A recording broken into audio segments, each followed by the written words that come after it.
The Dark Prince of Gotham City from Tales from the Dark Multiverse, Batman Hush Explored. You guys know Bruce Wayne, the boy who saw his parents die in Crime Alley and became a badass Cape Crusader? You know, Bruce Wayne, the dude who has that highly organized mindset that even Sherlock Holmes would envy? Yes, that same guy, the world's greatest detective, Black Cat's 10th life, Joker's soulmate, and the Prince of Gotham City. It's that last moniker of his that often gets taken for granted. While Batman is many things, a symbol of fear, a beacon of hope, and every dreadful thing in between, he wouldn't be a single one of them if it wasn't for his obscene amount of wealth, which comes courtesy of his family heritage. Wayne is Gotham royalty, and the tabloids are rather familiar with his playboy lifestyle and the fact that Wayne Industries' profit margins fund it. In most of his tales, Bruce channels that money into becoming the most lethal crime fighter that planet Earth has ever seen. That is, in most tales. There is one Earth where Bruce Wayne never claimed his proverbial crown, where his mythic ascent was stopped before it could manifest and was instead handed over to a figure from his past. This is the story of the Dark Prince of Gotham City. Not Bruce Wayne, but Thomas Elliot. That's right, this is Tales from the Dark Multiverse, Batman Hush Explored. Before we go into our explanation, we have a very small request. If you like our content, please support us by subscribing to our channel. This is a small click for you, but for us, it means a lot. Thank you. Let's begin. Greed turns men into monsters, the original story of Hush. Okay, so quick recap. Almost everyone knows who the bloody Batman is in today's landscape of DC, but back in 2003, there was still some mileage left in his secret identity, and Jeff Loeb decided to have a little, or better we say, a lot of fun with that. We know almost everything about Bruce Wayne's childhood and his journey to becoming Batman, what happened to his parents, how it made him turn into a costume vigilante, and how he traveled the world to become a living weapon, and how he returned to Gotham City to begin his one-man war on crime. And over the years, we came to know that Bruce as a person too, from his first mentor, Harvey Harris, to his first protege, Dick Grayson, and the many loves and tragedies of his life, we discovered the man underneath the cowl. Jeff Loeb saw that and said, alright, time to mess with everyone's goddamn minds. Before Bruce Wayne became known as the Prince of Gotham City, there was another strapping young lad who could have had the title. Meet Thomas Elliot, genius-level intellectual, exceptional strategist, a childhood friend of Bruce Wayne, and also the human embodiment of greed. Seriously, it's a wonder that he didn't get an Orange Lantern ring during the Blackest Night event. Thomas Elliot came from arguably the second most influential family in Gotham City. The Elliot family were fast friends with the Waynes, and young Bruce and Tommy spent many an evening playing chess matches with each other. In fact, Thomas was the first person to teach Bruce anything related to strategy. He'd often beat him, and it was from Tommy that Bruce learned the first rule of a fight is to think like your enemy. So in a way, Thomas Elliot was Bruce Wayne's first actual teacher. Except this teacher was also hell-bent on getting his parents' money and engineered their deaths to obtain it. Thomas Elliot grew up to become a successful surgeon and prolific playboy in his own right, but he always resented one person from the past that he had worked so hard to shed. You guessed it, good old Bruce himself. You see, Thomas believed that the title of Prince of Gotham City was his birthright, and that he'd have claimed it sooner had Thomas Wayne not saved his father's life from his first attempt at killing them. So he hatched a plan, teaming up with the Riddler and Scarecrow, and he set Gotham's worst supervillains and best superheroes to face off against each other in an attempt to weaken Batman so they could destroy him. And that's when Tommy Elliot became the bandaged menace known as Hush, a cold, calculating, merciless avenger out to protect his proverbial name. In the world above, Hush succeeds in breaking Bruce Wayne, putting Catwoman on life support, and even adopting Bruce's identity for a while, but in the end, he ends up just like all the adversaries do. But not on this Earth that exists in the Dark Multiverse. On this Earth, Tommy Elliot does something far, far worse, and it gives him what he has always wanted.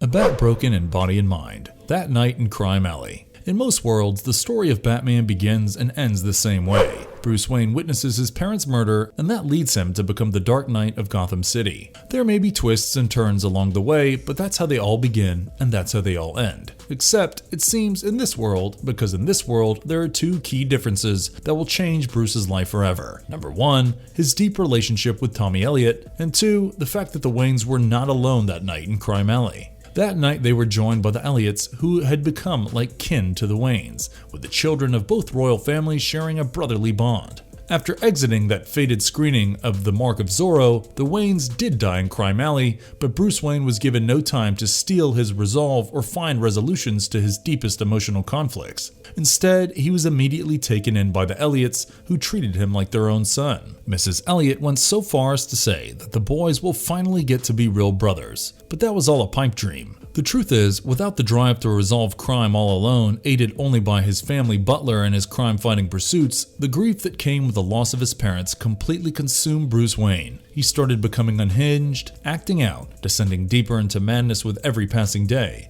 Then one day it happened. The man who was pegged to be the next Prince of Gotham gave in to his lunacy and had to be institutionalized before he even became a grown man. And in his absence, Gotham would never remain the same. The Elliots effectively took control of Wayne Industries, making them the most powerful family in the world's greatest city. And from their lineage came the next Prince of Gotham, though his reign would be decidedly darker.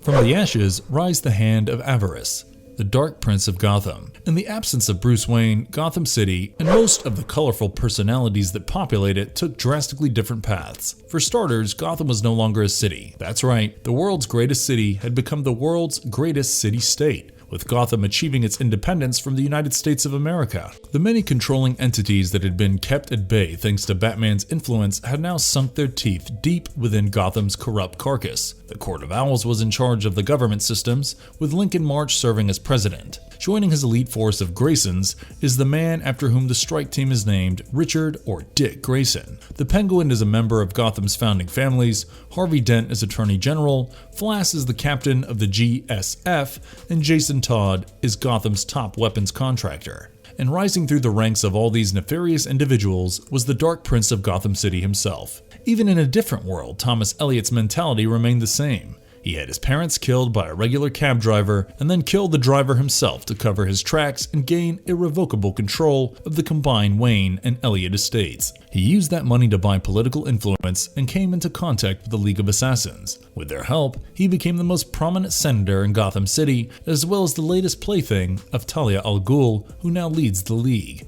having killed her father Ra's. Using his influence, Tommy is able to get Bruce shifted from his regular mental institution to Arkham Asylum, and in the ultimate act of pettiness and spine-chilling immortality, commissions Asylum head Dr. Jonathan Crane to carry out live experiments on his childhood friend in lieu of developing his fear toxin. For decades, he kept Bruce in a vegetative state, while he himself consolidated power and influence for the League. Even though there was a revolution burning on the streets, everything was fine as long as the Gotham glitterati kept their viewers apprised of their king and queen's latest fashion choices. But this is Gotham City, and nothing remains the same here. Not for too long, anyway.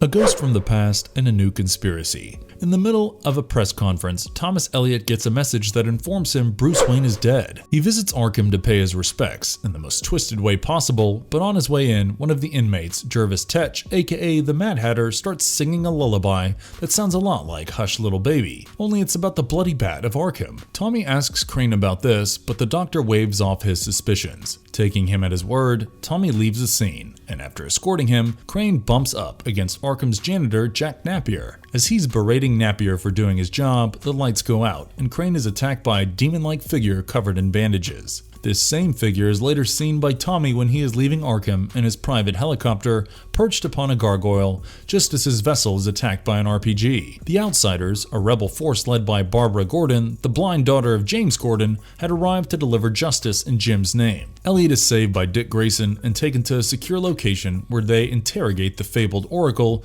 whom they have managed to detain. Their conversation leads them to Jason Todd, who reveals he's thrown in with the League and tries to kill Elliot. In the middle of all this commotion, all three are attacked by the same demonic bat-like figure, and Tommy escapes to his estate with a lot of questions for his public girlfriend. Talia tells him that while Jason was indeed a part of the League, he was going into business for himself by trying to kill Tommy. It's then that he notices a copy of the Mark of Zorro on his desk that makes him realize just what is happening. Bruce's dead body held a ticket stub for the movie, and clues related to the Wayne family murders were found at every kidnapping scene. Someone had figured out his secret, and he knew where he could find answers, but he will sorely wish he hadn't asked those questions in the first place for the rest of his short life.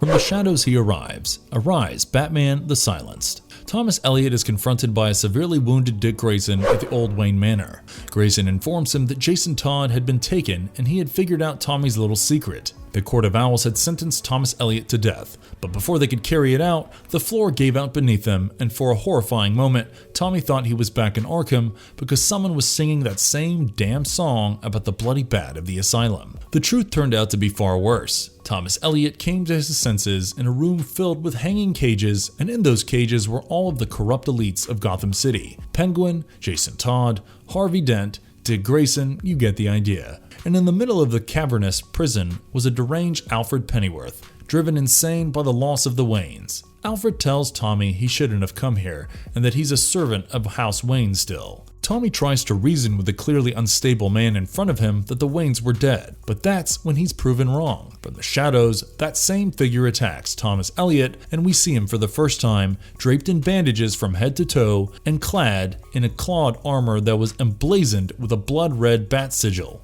As he holds his childhood friend by the scruff of his neck, Batman the Silenced confronts Thomas Elliot for his sins, for arranging the death of his parents, and also Bruce's, for plotting to take over Gotham City with his little assassin friends and turn her rotten from the core.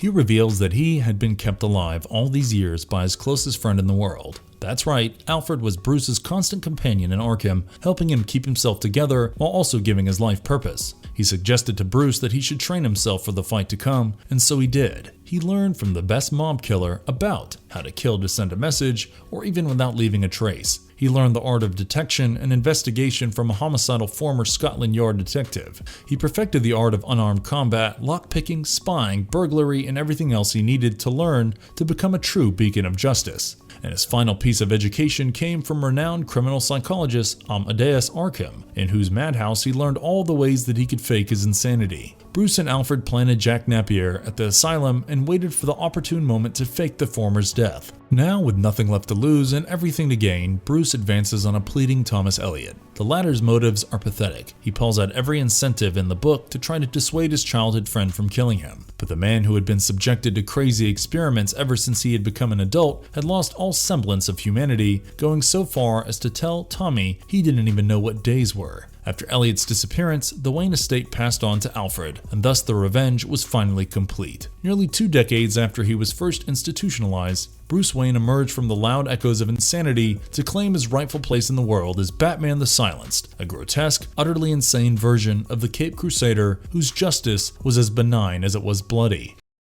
Marvelous verdict. DC's Tales from the Dark Multiverse series is known for reimagining some of their best and most iconic storylines in a more nightmarish light, but even by those standards, Batman the Silenced is plain disturbing. From the very moment you hear Mad Hatter say, "Hush little babe, lest you call down the bloody bat of Gotham Town," you know what to expect, and it is still downright inhumane when you see it with your own eyes. Batman the Silenced is not Bruce Wayne, at least not anymore. Yes, he's had similar training to Bruce and shares the same love that his Prime Earth counterpart has for their family butler, but everything about him is tainted. His sanity has been questionable since childhood, and a litany of scarecrow experiments could not have been great for his brain. He's so far gone he can't tell days of the week apart from one another, and all he wants to do is protect Gotham City State, no matter how much blood he has to spill. An insane Bruce Wayne locked up in Arkham Asylum is scary. An insane Bruce Wayne who escaped from Arkham, regained control of his fortune, and then became a twisted sort of vigilante/serial killer. Now that is the stuff of nightmares. In that regard, Batman the Silenced is the purest reflection of the dark multiverse, and we do not want to see him anytime soon. And if you liked our content, don't forget to leave a like and subscribe to us if you haven't already. Have a good one and be safe.